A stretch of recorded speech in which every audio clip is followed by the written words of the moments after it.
మీరు చెప్పింది కరెక్టే సార్. కానీ మరి ఎందుకు ఇంత పడుకుంది మరి?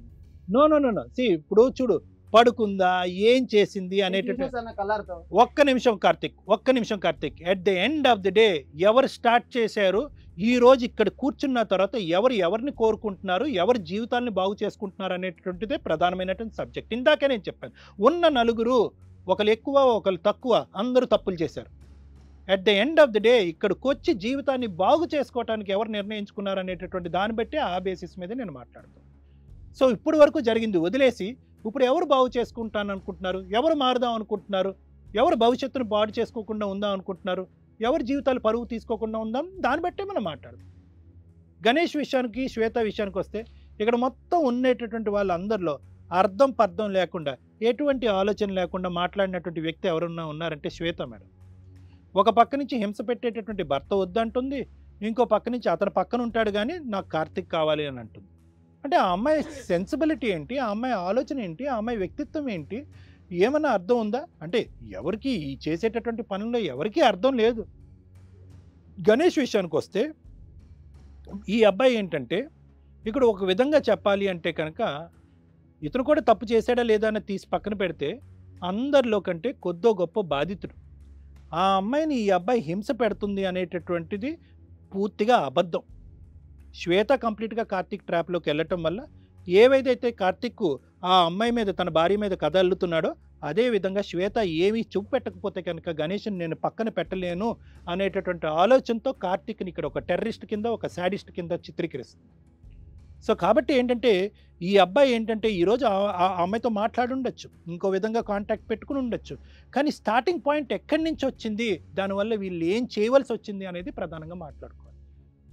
పెట్టుకున్నాడు కదా సార్ సంబంధం. అమ్మ ఏం పెట్టుకున్నాడు అనేటటువంటి అంశం వదిలేసేయండి, మారటానికి ఎవరు వచ్చారు అనేటటువంటిది ఇక్కడ ప్రధానమైనటువంటి అంశం. ఆవిడ లేకపోతే నేను చచ్చిపోతాను, ఆవిడని ఇచ్చి పంపించు అనేటటువంటి విధంగా ఈ అబ్బాయి ఏమి ఇక్కడ మాట్లాడలేదు. కార్తిక్ నీ గురించి మాట్లాడినట్టుగా అది గుర్తుపెట్టుకో. ఇక్కడ ఏం జరుగుతుంది అనేది లైవ్లో మనం మాట్లాడు. సో కాబట్టి నేను ఇంకేం ఫర్దర్గా మాట్లాడను, నేనేం ఫర్దర్గా ఇందాక నేను చెప్పాను కదా, మేము వాట్ ఈజ్ వాట్ అన్నది చెప్తాము, తర్వాత కర్మ సిద్ధాంతం నమ్ముకునే వాళ్ళు ఎవరు తలరాతలు రాసుంటే కనుక డోర్ తెరిచే ఉంది, బయటకు వెళ్ళిపోవచ్చు.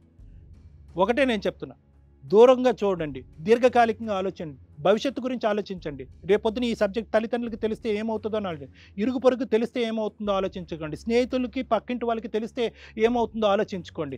కేవలం ఈ 4 గోళ్ల మధ్యన జరిగేటటువంటి వ్యవహారం కాదు, ఈ వ్యవహారం రేపొద్దున రోడ్డు మీదకి వస్తుంది. జుట్టు పట్టుకుని అందరినీ రోడ్డు మీదకి ఈడ్చుకుని వెళ్ళి అందరు తంతారు. సమాజం ఊరుకోదు ఇలాంటి చండాలం. లేదా మిమ్మల్ని అందరినీ కూడా ఈ ఊరు నుంచి వెలివేసేస్తారు. ఇటువంటి వాళ్ళతోన ఇటువంటి ఇంట్ల పక్కన మనం ఉంటున్నామని చెప్పి మేమేం న్యాయం అన్యాయాలు చెప్పక్కర్లేదు. ఇక్కడ సమాజమే నిర్ణయిస్తుంది మీ భవిష్యత్తు ఏంటి. ఆ రంగు ఎలా ఉందో మీకు ఇంకా తెలియదు కాబట్టి ఆ రంగు ముందుగానే మిమ్మల్ని ఇమాజిన్ చేసుకోమంటున్నాను, కళ్ళు మూసుకొని ఒక్కసారి ఆలోచించుకోండి. Thank you sir. నార్మల్గా నాకు వీళ్ళ నలుగురిలో అయితే ఆ శ్వేత క్యారెక్టర్ చాలా చండాలంగా అనిపిస్తుంది. మెయిన్ థింగ్ వచ్చేసి ఏంటంటే లవ్ చేస్తున్నాము, అతనితో వెళ్ళిపోతాం అంటే ఇతనేమో ఆమెతోనే వెళ్ళిపోతాను, ఆమె పెళ్లి చేసుకుంటానని చెప్పేసి అతను గట్టిగా అంటున్నాడు. కానీ ఆ అమ్మాయి నాకు ఎవరైనా ఓకే అంటుంది. అంటే ఆ అబ్బాయి నీకు ఈవెంట్స్ చెప్తున్నాడు కాబట్టి, చక్కగా మెయిన్ డాన్సర్గా నీకు బయట అవకాశాలు ఇప్పిస్తున్నాడు కాబట్టి నీకు ఆ అబ్బాయి కావాలి, మొగుడుగా ఇతను కావాలి నీకు, అంతేనా? నీలాంటి వాళ్ళ వల్లే బయట అంతా దరిద్రంగా తయారవుతుంది. అవకాశాలు ఇప్పిస్తున్నాడు కాబట్టి నీకు ఆ అబ్బాయి కావాలి, అంతేనా? తన మీద నాకు ప్రేమ ఉంది కదా మేడం. అప్పుడు ఇందాక ఏం డైలాగ్ కొట్టావు నువ్వు? నాకు ఎవరైనా ఓకే, ఎవరు ఇచ్చినా ఓకే అని చెప్పేసి అన్నావు కదా నువ్వు. నీ నోట్లో ప్రేమ అన్న పదం పెద్ద బూతులాగా వినిపిస్తుందమ్మా, మాకు అర్థమైందా? మేడం మీరేం చెప్తారు? మేడం అసలు వీళ్ళ స్టోరీ వింటుంటే అసలు ఇట్లాంటి వాళ్ళకి మేం కూర్చొని చెప్పే అంత పెద్ద కేసు కూడా కాదు. ఎందుకంటే వీళ్ళకున్న పీత బ్రెయిన్స్కి మనం చెప్పే నాలెడ్జ్ కూడా అది తప్ప రైటా అనేది కూడా వాళ్ళు వినే అంత స్టేజ్లోనూ లేరు, చెప్పినా అర్థమయ్యే అంత బ్రెయిను కనిపించట్లా. వీళ్ళ దృష్టిలో వీళ్ళు కరెక్ట్. నడమంత్రపు సిరి, అత్యాశ, ఈ రెండిట్ల మధ్య జరుగుతున్న ఫైటింగ్ ఇది. కష్టపడి ఏదో ఎక్కడో ఒక ఈవెంట్లో చేసుకున్న వాళ్ళు ఇండివిజువల్గా బయటకు వచ్చి ఓన్గా చేసుకొని సడన్గా డబ్బులు వచ్చేసరికి ఆటోమేటిక్గా ఇంకా నెత్తి మీదకి కొమ్ములు వచ్చినాయి. ఇక మేమేం చేసినా పర్వాలేదు, ఆ డబ్బుతో ఏం చేయాలో తెలియదు, ఎంప్లాయీస్ని పెట్టుకుంటున్నారు, ఈవెంట్లు నడిపిస్తున్నారు.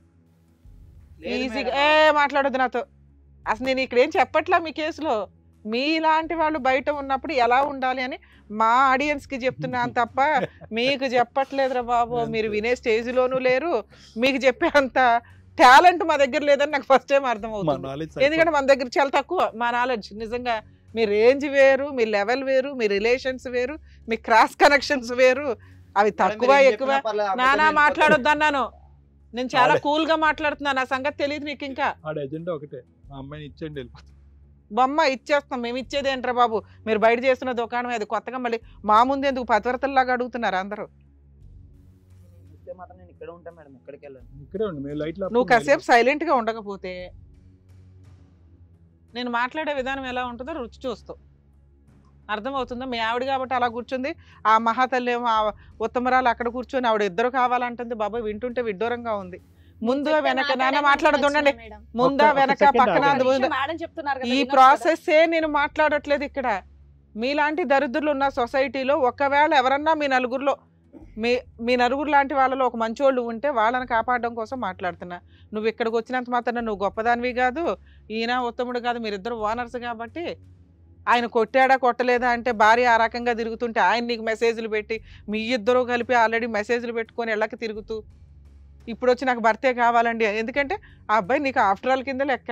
మేబీ అతను కూడా కొత్తగా వాళ్ళిద్దరు ఒక ఈవెంట్లు పెట్టేసుకుంటే ఆవిడ మీ ఆయన లెక్క చేయదు, అతను నిన్ను లెక్క చేయడు. వాళ్ళు మీ అండర్లో ఉన్నారు కాబట్టి ఫైనాన్షియల్గా గిట్టుబాటు చేసుకోవడానికి ఆవిడ డ్రామా ఆడుతుంది, ఆవిడ ఒక శరీరాన్ని వాడుకోవడానికి మీ ఆయన డ్రామా ఆడుతున్నాడు. నువ్వెందుకు అటు వెళ్ళట్లేదు అంటే అతను నీకంటే ఆఫ్టర్ ఆల్గా తక్కువ స్టేజ్లో ఉన్నాడు. ఎందుకు అవసరమా అన్న ఒక ఉద్దేశంతో నువ్వు కొంచెం లెవెల్ చూపిస్తున్నావే తప్ప అతను కూడా రేంజ్లో ఉండుంటే నువ్వు కూడా అంతే. ఇక్కడ ఇట్లాంటి స్టోరీకి మళ్ళీ మేము వచ్చి మీకు జడ్జిమెంట్లు చెప్పి మిమ్మల్ని మార్చాలా? ఛాలెంజ్ చేసి చెప్తాను, మీరు ఎవరు మారరు, మీరు ఇంతే. ఇలాంటి మీకోసం మేము టైం స్పెండ్ చేయడం కూడా దండగా. ఎందుకంటే అమ్మ నువ్వు మమ్మల్ని నమ్ముకొని వచ్చావు కదా, నీకే ఫస్ట్ నేను క్లారిటీ ఇవ్వాలి. నువ్వు చెప్తున్న విధానంలో నువ్వు మిస్టేక్ చేసావా లేదా అని మేము అడగట్లే. మీ ఆయన ఉన్నాడు చూసావా, పిచ్చెక్కిపోయి ఉన్నాడు. ఇలాంటి వ్యక్తి కావాలని నువ్వు అడగటం దండగా. నువ్వు లీగల్గా ప్రొసీడ్ అవ్వడం ఒకటే నీకున్న ఆప్షన్. ఇతన్ని మార్చడం భూప్రపంచంలో ఎవరి వల్ల కాదు. మీరు ఇంటికి వెళ్ళి 498 DVC మెయింటెనెన్స్ కేసులు వేసుకోండి. ఈవెంట్ నువ్వే లీడర్షిప్ కాబట్టి మొత్తం ఈవెంట్స్ నువ్వు హ్యాండ్ ఓవర్ చేసుకో. ఈయన్ని ఎక్కడ ఉంచాలో అక్కడ ఉంచు. నువ్వు పక్కన లేకపోతే ఆవిడతో ఈయనేం కొత్తగా ఈవెంట్లు మళ్ళీ డోర్ ఓపెన్ చేయరు. ఎందుకంటే మీరిద్దరూ కష్టపడ్డారు కాబట్టి క్లిక్ అయ్యింది. కానీ ఇండివిజువల్గా ఒకళ్ళు విడిపోతే ఇదేం క్లిక్ అవ్వదు. నీకుండే లెవెల్ నీకు ఉంటుంది. నువ్వు ఇండివిజువల్గా బిజినెస్ చేసుకుని క్యారెక్టర్తో బతకగలిగితే బతుకు.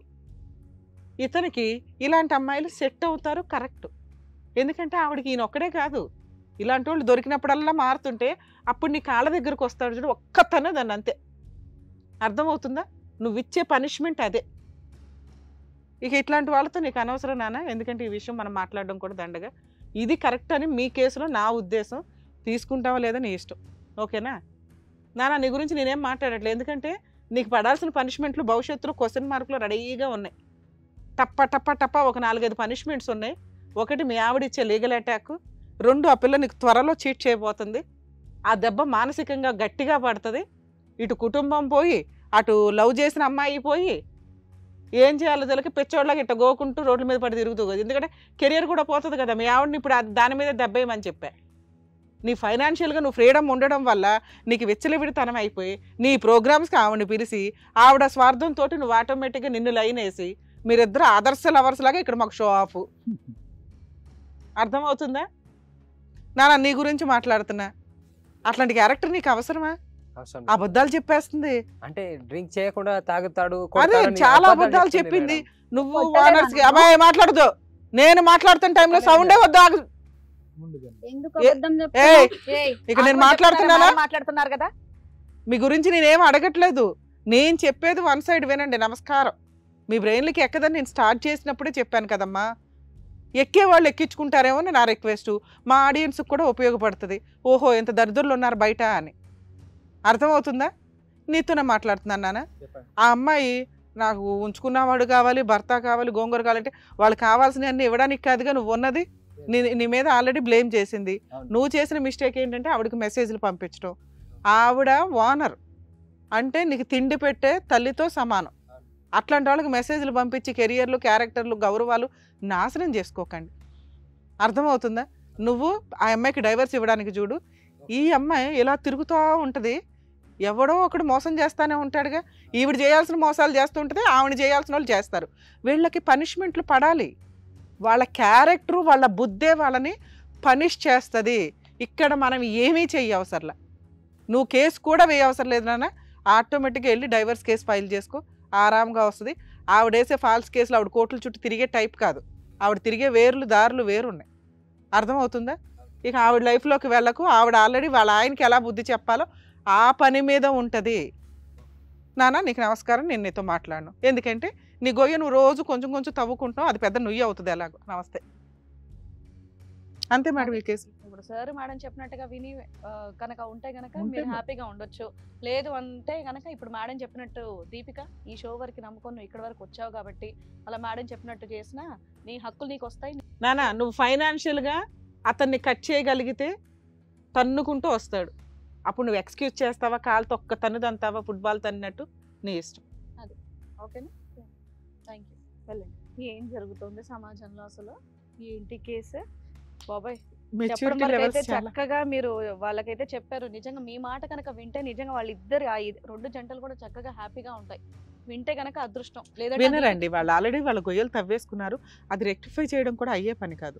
వాళ్ళు ఆల్రెడీ చాలా అక్రమ high peaks సంబంధాలు లో ఉన్నారు. వెళ్ళిపోయి వీళ్ళిద్దరూ ఆల్రెడీ వెళ్ళిపోయారు. వీళ్ళిద్దరిని నమ్ముకొని వాళ్ళిద్దరిని కలిసి ఉండమనటం మనం డేంజర్ లో వాళ్ళని పడేసినట్టే అవుతుంది. ఇది బెటర్ దీపిక ఆప్షన్. కూడా ఏం చేయాలో కూడా మీరు కరెక్ట్ గా చెప్పారు madam. Thank you so much. Thank you Ramya గారు.